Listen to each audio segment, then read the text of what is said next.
Hi, I'm Richard Vague with Tycos. Why all this focus on tariffs?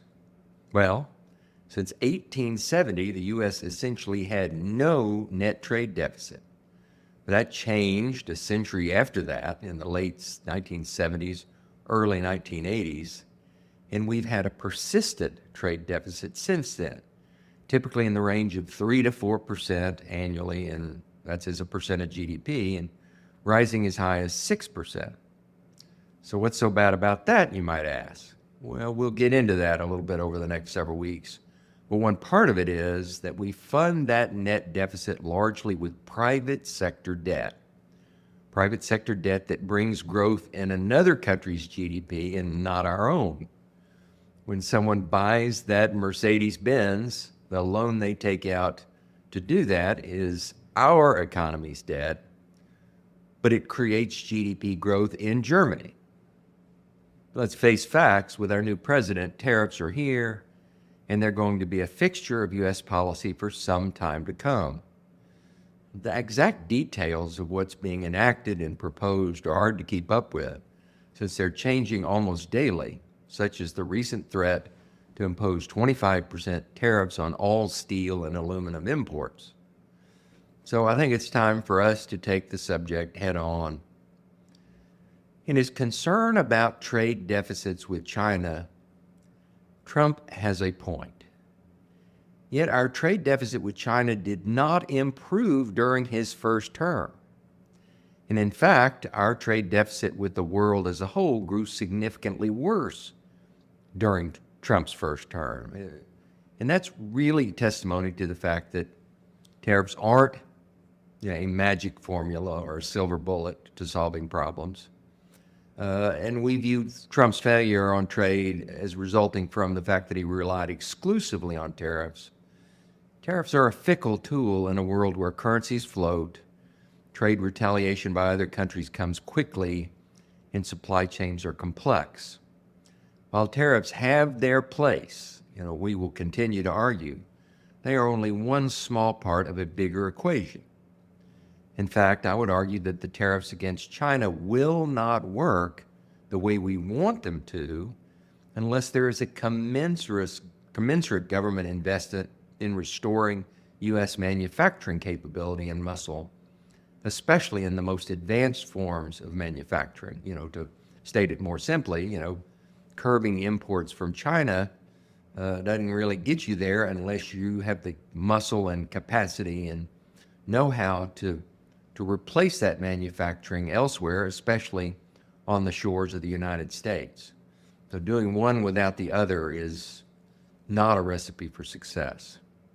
So my comments today are not a defense of Trump's policies nor his approach, but they are an argument that tariffs have a place in the trade toolbox. In full disclosure, I prefer a world with low or no tariffs.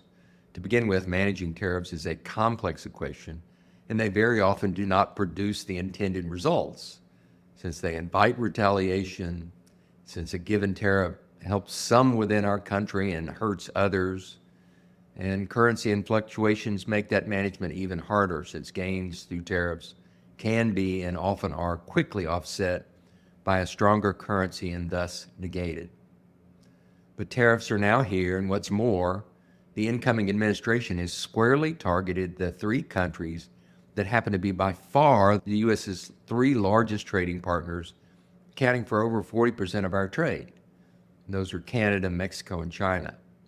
For both Canada and Mexico, the headline reasons for the current trade tariff dispute are drugs and immigration, with plans for a 25% blanket tariff on Mexico and Canada to remain in effect, quote, until such time as drugs, in particular fentanyl, and all illegal aliens stop this invasion of our country, end quote.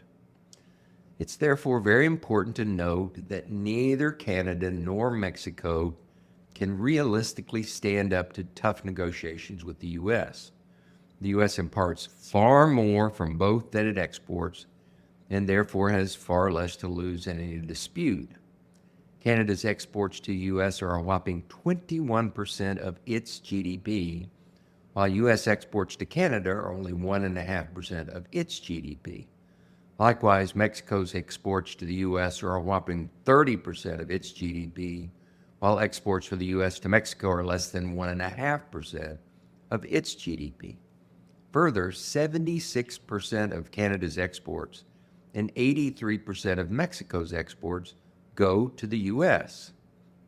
Neither of those two countries can really afford for their terms of trade with the U.S. to go sideways. Now, we're seeing videos and other announcements of proposed retaliation by Canada against the U.S., and there'll be a lot of that, and there could be a lot of pain on both sides. But the equation is lopsided in the favor of the United States. And frankly, the U.S. is the least dependent on exports of any major country in the world. Given that disparity, the new negotiations with both Canada and Mexico could go quickly, and hopefully they'll go quickly, and will likely be decisively in the favor of the U.S. I mean, you never know, but that's kind of how it's stacked up.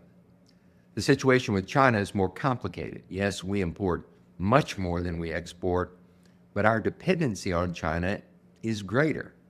Now, the truth is, after we allowed China into our global trade agreements decades ago now, we simply lost much of our manufacturing expertise and handed most of that to China. So restructuring trade with China, much less taking the drastic step of shedding it all, will be a perilous exercise. But our view is that what is at stake is monumental. It is nothing less than the global market share and industry leadership in essentially all of the industries that will lead our world into the future. Something that big has not been at stake since we wrestled global manufacturing dominance away from Britain in the 1800s, 200 years ago. In the interim, for all the competition we've had from Japan and Germany and any number of other countries, none of them were even close to being large enough to threaten global dominance in those industries. So what are the industries so critical to our collective future? Well, there's a long list: telecommunications, electric vehicles, artificial intelligence, solar-powered drones, genetic engineering, supercomputing, advanced military weaponry, and much more. While we were paying too little attention, China, through its massive central government planning and investment, has overtaken us in any number of those industries. They're either close or at parity, or in some cases actually a little ahead. We'll explore better ways to address the trade deficit than tariffs with China and others in coming weeks. But regardless of the methodology and policies employed to address this trade deficit, the underlying issue and concern is real. That's it for this week. Thanks.